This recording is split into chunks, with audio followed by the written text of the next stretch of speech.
प्रिय मित्रों, जय श्री कृष्ण। मैं आचार्य डॉक्टर विष्णु कुमार मिश्रा आपका इस खास स्पेशल प्रोग्राम पर बहुत बहुत स्वागत करता हूं।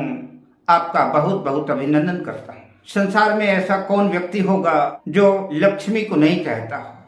हर व्यक्ति जो है दौलत से मालामाल होना चाहता है। हर व्यक्ति धन संपदा से युक्त होना चाहता है।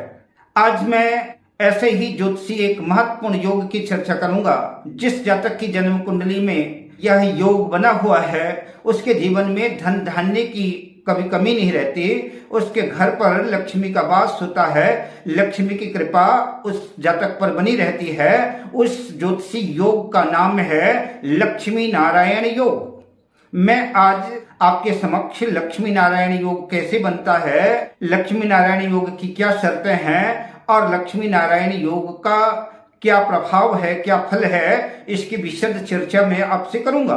पर मैं विषय क्रम में आगे बढ़ूं उससे पहले आपसे आग्रह, अगर आपने अभी तक हमारे इस चैनल को सब्सक्राइब नहीं किया है तो प्लीज चैनल को सब्सक्राइब करें, साथ ही नोटिफिकेशन बेल को भी प्रेस कर लें।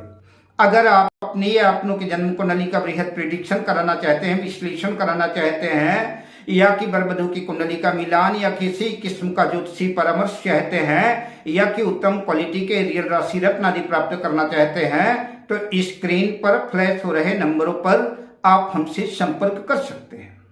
आज मैं आपसे इस स्पेशल खास कार्यक्रम में लक्ष्मी नारायण योग की चर्चा करूंगा। जैसा नाम से ही विदित है, लक्ष्मी और नारायण आप जैसा कि जानते ही हैं, लक्ष्मी के दो वाहन हैं। लक्ष्मी का एक वाहन है उल्लू और लक्ष्मी का एक वाहन है गरुड़। एक दोहा है, सत्संगति अरु हरि कथा, तुलसी दुर्लभ दोय, सुत दारा अरु लक्ष्मी, पापियों के घर होए। तो पापी के घर में भी, चंडाल के घर में भी, पापात्मा के घर में भी धन होता है, लक्ष्मी का वास होता है। तो लक्ष्मी के दो वाहन है, मैं जो चर्चा कर रहा था, एक वाहन है उल्लू और दूसरा वाहन है गरुड़।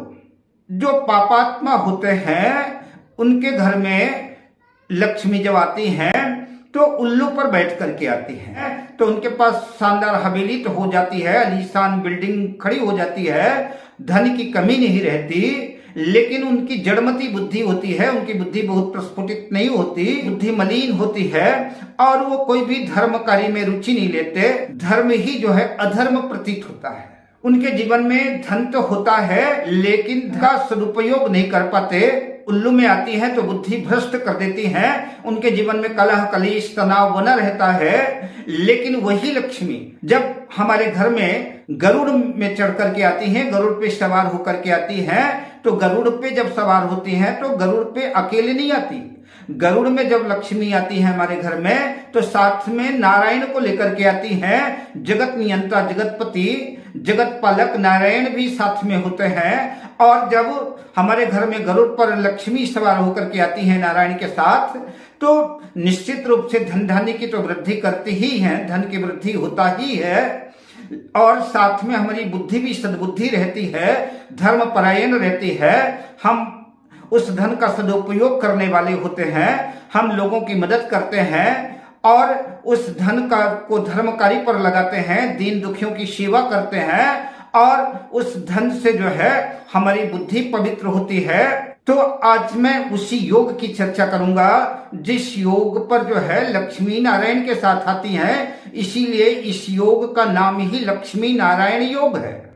अब जन्म कुंडली में ये लक्ष्मी नारायण योग बनता कैसे है? तो जन्म कुंडली में दो शुभ ग्रह बुध और शुक्र की युति केंद्र और त्रिकोण भाव में अगर कहीं भी हो तो लक्ष्मी नारायण योग बनता है। जन्म कुंडली के ये बीच के चारों भाव, यह पहला भाव, जन्म कुंडली का ये चतुर्थ भाव, जन्म कुंडली का ये सप्तम भाव और जन्म कुंडली का ये दशम भाव, ये केंद्र भाव हैं। इन केंद्र भावों में किसी भी भाव पर बुध और शुक्र की युति है तो लक्ष्मी नारायण योग बनेगा। जन्म कुंडली का यह पंचम भाव, जन्म कुंडली का यह नवम भाव, यह त्रिकोण भाव कहलाता है। इन भावों में भी अगर बुध और शुक्र की युति है तो लक्ष्मी नारायण योग बनेगा।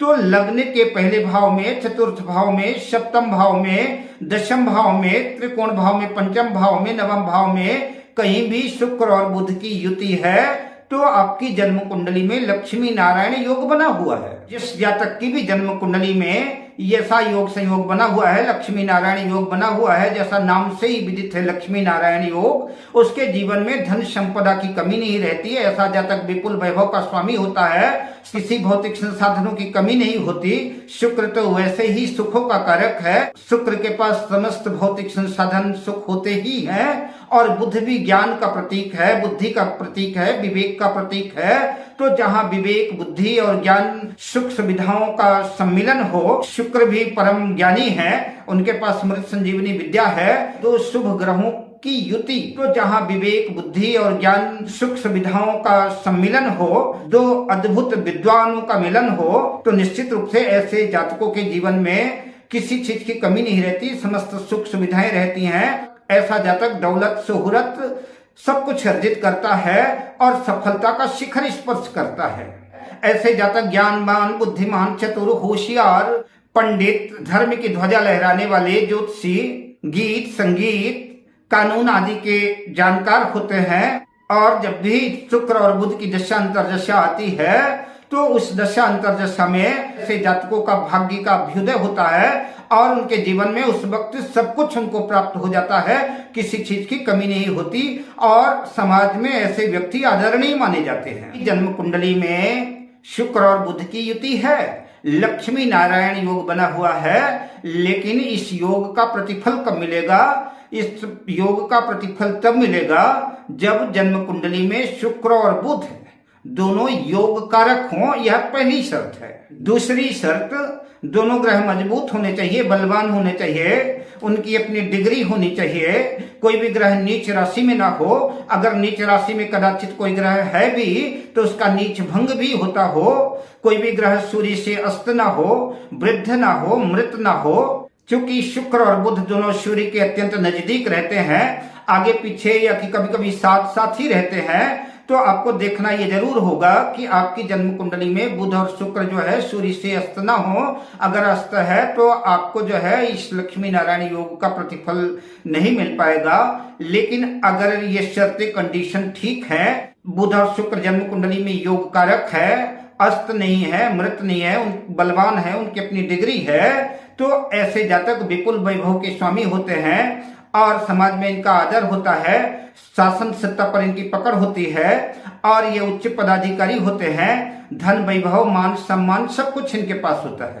कुंडली के जिन भावों पर यह योग बना हुआ है लक्ष्मी नारायण का, उस भाव से संबंधित ज्यादा फल प्राप्त होते हैं और ये फल तभी मिलेंगे जब शुक्र और बुध की दशा अंतर्दशा आएगी।